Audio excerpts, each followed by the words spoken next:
holidays are upon us, and there's no better way to spend the holiday season than playing a multiplayer game by yourself.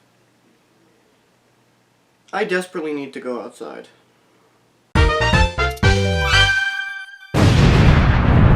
Mario Party is probably the worst Mario series, and definitely the least consistent. This series has yet to go 4 games without screwing up.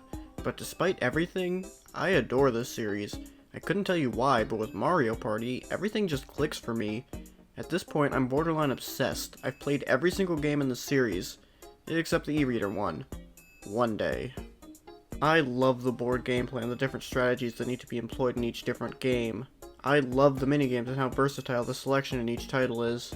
And god do I love the chaos. Ruining friendships through dumb garbage is what Mario Party is most known for, and I'd argue it's the most important aspect of the franchise. But what do I know? I get sick enjoyment out of playing these games alone. You may call it being a sociopath. I call it party mode. There are some dangers to society out there who do like these games as much as I do, but most argue the series was only good until ND Cube took over as developers. I disagree. Personally, I think Hudson Soft's lows were just as bad as ND Cube's, it's just that their highs were so much higher. Things changed recently though. Mario Party Superstars was released late this October, and opinions on it are overwhelmingly positive. For this series at least. It claims to be the ultimate Mario Party experience, bringing back all of the best boards and minigames from prior entries. Apparently, it succeeded. Do I agree? Well, let's take a look at all the game does before I give my overall opinion on it. The best place to start is to see how well this game acts as a best of compilation. It starts the same way as the very first Mario Party, with our main cast preparing to embark on an adventure to see who's the superstar. It's Wario. I'm pretty sure we already did that throwback in Super, but whatever, this is a celebration, it gets a pass. When the intro concludes, you're introduced to the setting of this game, Mushroom Village. This is really cool, a completely modern version of Mario Party's original hub area. Seeing this place in HD is incredible, and it's far from the only time you'll get that feeling. Mario Party Superstars looks phenomenal. Every board and minigame looks fantastic here. I'm aware some of my liking of the graphics can be attributed to them simply being remade versions of places I'm very familiar with, but still, I love it. The fan service here is well done, though I do wish they went a bit further sometimes. For example, the pictures you get at the end of every match. They're a really nice addition that adds some extra flavor to the game, but they're not nearly as cool as the ending animations in the first 2 games. Another good example is the character select screen. You start by entering a pipe, yet again a nod to Mario Party 1. However, unlike Mario Party 1, you get this bland character select screen instead of having all the characters falling down the pipe. Also, where's the giant clock? Oh, I'm really upset now. Bland is unfortunately a word that tends to fit many parts of Superstars. The UI is very clean and visually appealing, but it just doesn't feel like Mario Party. Compare this status screen shown at the end of every turn to this one. The font for the numbers is more unique, the characters are more expressive. Come on, this one is so much better. Now let's talk about the most acclaimed thing to return, the classic style of gameplay. Super Mario Party was considered a return to form when it first released, but with additional mechanics like allies, dice only going up to 6, and boards being way smaller than usual, people decided it wasn't exactly what they were looking for. In Superstars, my die can roll a 10 again. I hated how realistic Mario Party was getting in recent times. But yeah, this is pretty much what everyone wanted.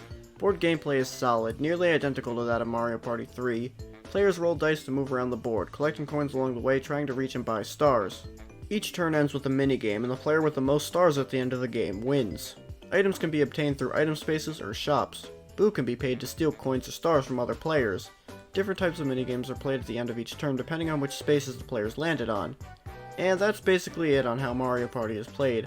All of the things done to make gameplay closer to that of the N64 trilogy is much appreciated. I'm glad to see skeleton keys back. Skeleton keys can be used to open gates and unlock paths that you wouldn't be able to access otherwise. The return to the battle space is also really nice. Battle minigames are games where players wager a number of coins that are given back based on their ranking. In 5 onwards, these occurred randomly at the end of a turn, replacing a 4-player minigame. Superstars brings it back to being a space, which I vastly prefer. You know what other space is back? Chance Time. No. No! No! Chance Time is the most Mario Party thing in Mario Party. Landing on a Chance Time space forces 2 random asterisk players to exchange coins and or stars. It could be one player giving to another, or both players switching the amount they have. The insanity of one single space being able to single-handedly change everything that happened in the game up to that point makes me feel that Chance Time is a necessity for Mario Party. I'm very happy with that all being back to the way it was in the originals, but there are a couple things that I wish they took some more inspiration from later entries on, such as duels. Yes, they're finally back, but are a bit disappointing. You can only duel for coins, not stars. It was like this in the Nintendo 64 trilogy, but I think everyone agreed being able to duel for stars was an improvement. Also, there's only 5 duel minigames, and none of them are button mashers, the single good button mashing minigame in the series. Enough about the minigames for now, I'll talk about them later. Items. Another thing I wish were more influenced by later games. Mario Party Superstars is a very uninteresting set of items. No new ones, just the most memorable items from the original trilogy, many with changed designs, and a couple of modern ones like the custom dice block and double star card. Sadly, a lot of the fun items from 3 are either missing or hard to obtain. Cellular Shoppers, Reverse Mushrooms, and Bowser Suits are nowhere to be found, as well as, bafflingly, Boo Repellent. Boo Repellent allowed you to stop Boo from stealing from you a single time. The fact that Boo is now something you can't prevent is really dumb. But of course, with Boo being free like Mario Party 1, you could just get rid of the Boo Repellent for no charge. Boo being free is also really dumb. 5 coins isn't a lot of money, but it prevented players from always being able to steal with Boo and reduced the amount of profit. Plunder chests and dueling gloves are now rare items for some reason. They're not overpowered at all, and both were very common items at 2 and 3. And item bags being only attainable through roulette wheels is disgusting. The entire point of an item bag was that it was expensive and it was a gamble whether you got something good or not. Usually you'd get 1 decent item plus a mushroom and skeleton key, but there was always a chance you'd get 3 amazing items, and that made it an item I always wanted to buy when it showed up. Now, let's be fair, custom dice blocks are awesome. Being able to choose what number you roll on the dice adds so much strategy to the game since they can be bought at any point in the game through shops on most boards. Oh yeah, the shop system. It's bad. On paper, having shops sell the same items at the same point every game seems like a good idea. You always know what you'll be able to buy when walking into a shop. But take into consideration that golden pipes are also sold in shops on most boards. Golden pipes put you 1 space away from the star, guaranteeing you the star that turn. Since any player can buy them in the second half of the game on those boards, the game just turns into buying and using gold pipes for however long is left of the game. It's not very fun. I really miss the shop system from 2 and 3. Contrary to what most people believe, the shops in these games are not randomized at all. What you obtain is based on what turn it is and what place you're in. This works really well because it makes it so players in the lead can't buy super good items like magic lamps. Even a randomized shop would be better than what's in Superstars because at least that way you couldn't just always buy golden pipes in the second half of the game. With the exception of the golden pipe, items are super cheap too, which doesn't help the game's economy. Referring to the coin and star game in a Mario Party game as the economy is dumb but also very funny, so I'm going to continue to do it for the rest of the video. There's been some debate on how broken Mario Party Superstars economy is. There's a higher than average amount of coins in play, but I wouldn't consider the economy broken all the time. It definitely is sometimes, though. Stars cost 20 coins again, which is nice, but it doesn't fix the fact there are still way more coins being given out than there were in the originals. For some reason, second and third place players are still given coins in 4-player minigames. Usually this doesn't do much since it's only 2 to 3 coins, but in bonus minigames occurring every 5 turns, coins are doubled, which makes those amounts mean something. There's a higher than average amount of coin collecting minigames as well. Those are minigames where each coin you collect in the game gives you 1 coin on the board, and they can be played in bonus minigames too, meaning you can get over 50 coins from a single minigame, and that's really stupid. And then there's my least favorite thing in the entire game, the lucky space. It may not affect the economy that much, but it makes me infinitely more angry than anything else. These weren't even a thing until Super Mario Party. Why are they in the collection that doesn't take anything else from that game? Landing on a lucky space will give you a decent sized amount of coins or an item. Rare items can be found, and it's the only way to obtain the item bag. Lucky spaces not only hurt the economy, but also give you even more items. There are already item spaces, and each board has at least 1 shop. Why does the space have to exist? But no, the main problem with lucky spaces isn't what they do, it's how many of them there are. If there were only about 5 on each board, then that'd be fine. There are 24 lucky spaces on Horrorland. On average, 1/5 of all spaces on a board are lucky spaces, and over a quarter are on Horrorland. That means in a 20-turn game, on average, someone will land on a lucky space every turn. Again, the economy isn't always broken, but gaining 617 coins in a 15-turn game is not something that should be possible.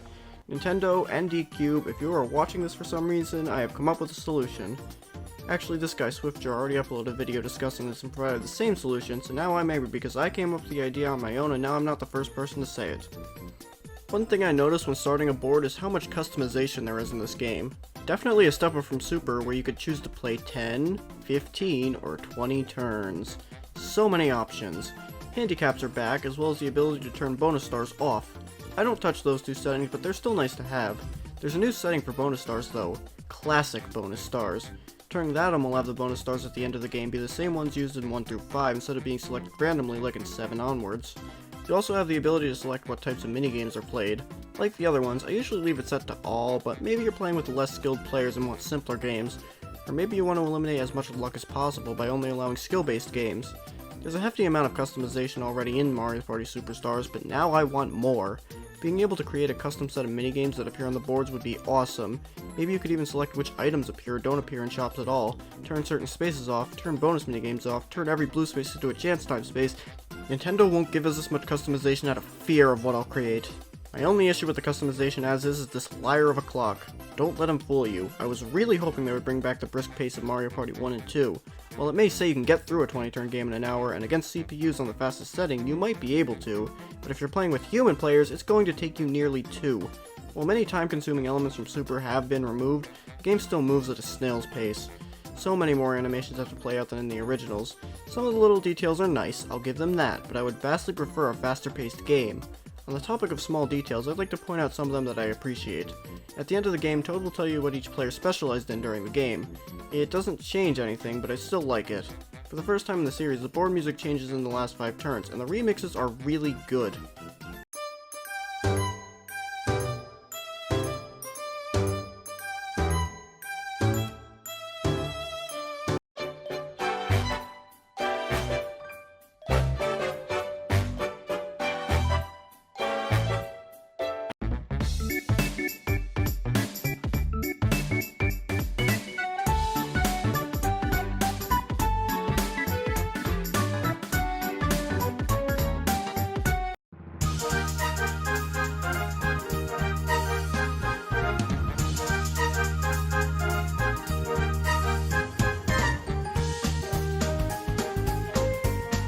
Overall, I like the game's soundtrack. Most of the new remixes are great, especially the board themes. I'm not a huge fan of the Mario Party 3 remixes though. 3 had such a unique sounding soundtrack and Superstars really doesn't do it justice.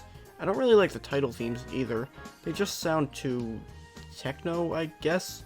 Plus, the Mario Party 3 title theme removed Mario Party 3!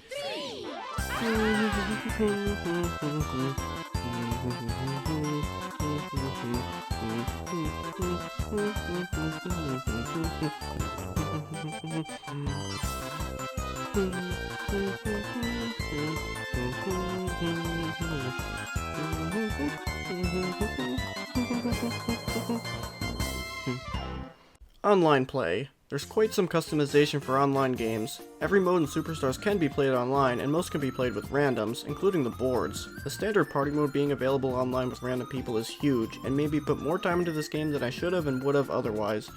When looking to join an online game, you're able to select which board you'd like to play on, and how many turns and which bonus stars rules you're willing to play under. Everything is selected on the checklist form, so if you just don't feel like playing Everything is selected in a checklist form, so if you just don't feel like playing on Peach's birthday cake today, you don't have to.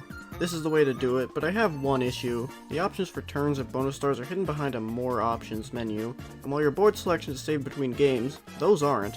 Because of this, your chances of finding 20, 25, or 30 turn games with 4 players is pretty low since most people won't fiddle around with the settings every time. Reminder! I'm not normal. I only play 25 turn games on Woody Woods with classic bonus stars on. That's how real men play Mario Party. The online play itself is actually really good for Nintendo standards. Lag, while not non-existent, is way more uncommon than I ever expected. I don't think there's any other Switch game where you're able to join a game with random players and have a high chance of not encountering any lag. Remember how bad Mario Maker 2 is? Yeah, this really makes Superstars look good. Finally, time to talk about my favorite thing in Mario Party Superstars. The stickers. Right before the game was released, IGN put out a preview where the guy said the stickers were the best part of the game. Playing the game for myself? He was right. It helps communicate with other players and can lead to some funny moments. Like in Woody Woods, where all the players would spam the "what" sticker every time the signs flipped. My only issue with the stickers is that there are some common things I'd like to say but can't.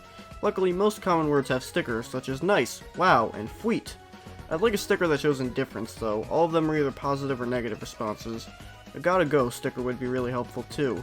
Playing alone, I'd recommend going online, even more so if this was any other Mario Party because the AI in this game is not very good. Remember in Mario Party 6 where it was nearly impossible to beat the brutal CPUs? Man, I miss those days. The computers tend to perform fairly well in the minigames, most of the time, but on the boards it's like any semblance of skill and strategy has been ripped right out of them. The amount of times the master level AI will make incredibly stupid decisions is startling. I've noticed that they'll often use custom dice blocks in range of a star, then stop on a lucky space before the star, allowing someone else to take it from them. You can afford the star! Buy the star! Jeez, I really have a lot to say about Mario Party, huh? We've gone this long and I haven't even gotten to the meat and potatoes, the boards and minigames. This is where the video gets more positive. Mario Party Superstars brings back 5 boards from the Nintendo 64 trilogy. Before playing the game, I was not happy with the boards they selected for the game. Peach's Birthday Cake is meh, Woody Woods is just okay, and Yoshi's Tropical Island in Mario Party 1 is a definite contender for my least favorite board in the series. Spaceland and Horrorland were the only ones I really liked out of the 5, but due to Superstars mechanics as well as a few other changes, I ended up feeling differently on every single board in comparison to their original version. Those boards from Mario Party 2 I was convinced would be the only ones I want to play on, ended up being my least favorite boards in the game. They're much less gimmicky than the other 3, so that means a lot less is going on, leading to more boring games, especially on Spaceland. With that said, they're still decent boards, far better than the worst boards in other Mario Party games.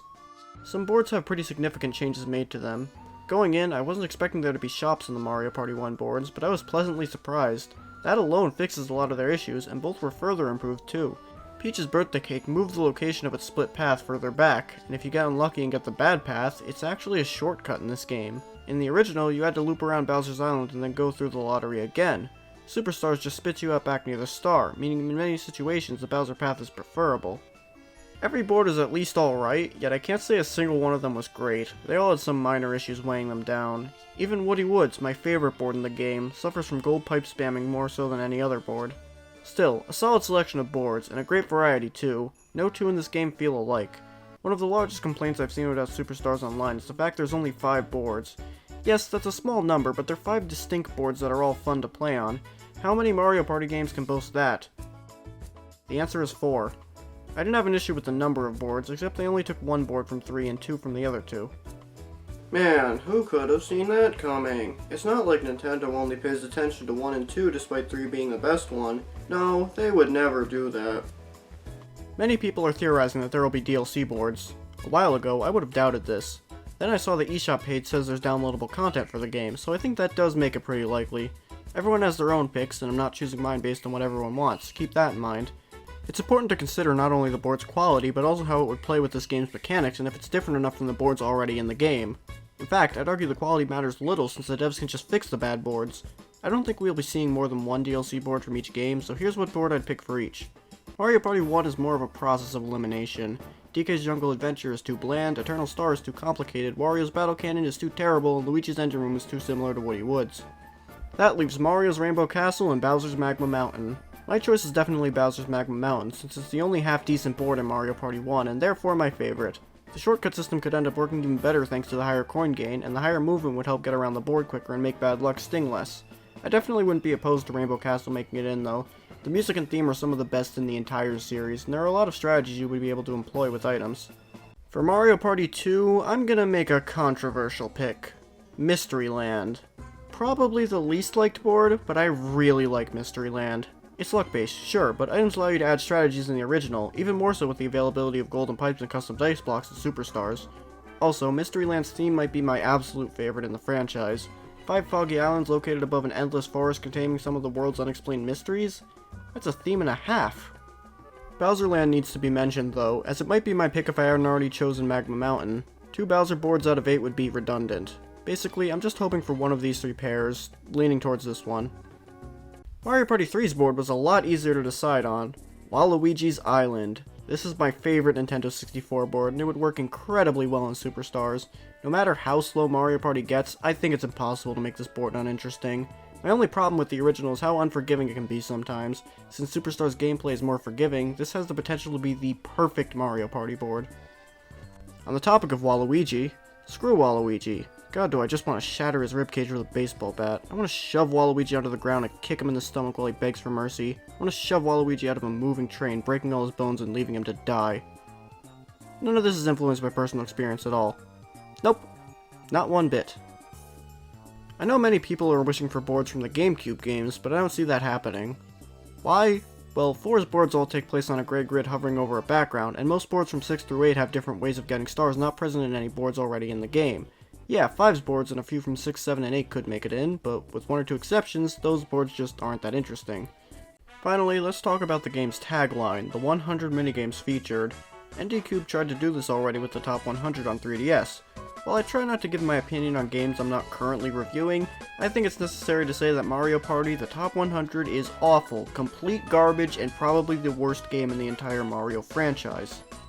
I did not like the minigame selection for the longest time. Recently, though, I've had a change of heart. There are some bad ones, absolutely, but opinions are subjective, and I like more than half of them, so I can't really complain. The issue is that there's nothing to do. Top 100 doesn't even offer as much to do with the minigames as Superstar's very lackluster selection of minigame modes. I'm getting ahead of myself. How good is Superstar's minigame set? Pretty good. Top 100 was notably missing some of the most popular minigames from the series, such as Dungeon Duos, and Superstars does contain many of those. However, for every great minigame that wasn't in Top 100, there's one that was not present. Some of my absolute favorite minigames in the entire series are still missing as well. Obviously, opinions are still subjective. Personally, I hate Paths of Peril, but I'm not going to complain about it being included because it's popular. I love The Beat Goes On, but everyone seems to hate it for some reason, so I can't fault them for not including it. Even then, Castaways, Sneak and Snore, Spotlight Swim, Trapeze Artist, these were some of the worst minigames in their respective games. Roll Call, Mecha Marathon, Parasol Plummet, Cheap Cheap Chase, Bill Blaster's Pit Boss, What Goes Up, Pokey Pummel, Manner of Escape, Piranha's Pursuit, Tug of War, Archer Rival, River Raiders, Title Toss, Hide and Sneak, Coconut Conk, Tubular Loser, Poco Go-Go, Sky Pilots, Puddle Paddle, Etch and Catch, Catch the Pole, Winner or Dinner, Spin Doctor. Does anyone really care about any of those games? The number of minigames taken from each game is really inconsistent as well. The number of minigames from just 2 and 3 is over 5 times the amount taken from the Wii titles combined. Seriously, 2 minigames from Mario Party 8? There's only one good minigame in Mario Party 8. I can't be too harsh because overall, this is still a really good minigame set. It's just that some of the choices are absolutely baffling. Alright, time to talk about those lackluster minigame modes, starting with Coin Battle. Well, never mind. Coin Battle isn't lackluster in the slightest. Honestly, it's probably the best standard minigame mode in the series, and my favorite mode in the game. Players compete in a set number of minigames, earning coins based on rank. Whoever ends the game with the most coins wins. It's simple, but what makes it so good is that you're not just playing 4-player minigames. Coin collecting, 1v3, and even battle games appear too. They do a great job of keeping the mode interesting until the very end. Coin Battle isn't perfect though. I have 2 minor complaints. There aren't any 2v2s outside of a coin collecting 1 and 15 round games, and in the online version you can only play 5 rounds, which is a fine length, but lacks 1v3 in battle games. The lackluster minigame modes are all the other ones, basically getting worse the further from Coin Battle you go to the left. Tag Battle is fine, I guess. Usually this is just an option in the normal Win X minigames mode in every Mario Party game up until 9, which was removed after for some reason. Again, it's fine. Tag Battle is at its best when you and a buddy are trying to take down 2 AIs. Trio Challenge is different, except not really. You and 2 pals make up the team of 3 in 1v3 minigames, and the goal is to win against a single player in 5 predetermined minigames. It's not very fun alone, since losing causes you to restart the stage from the beginning.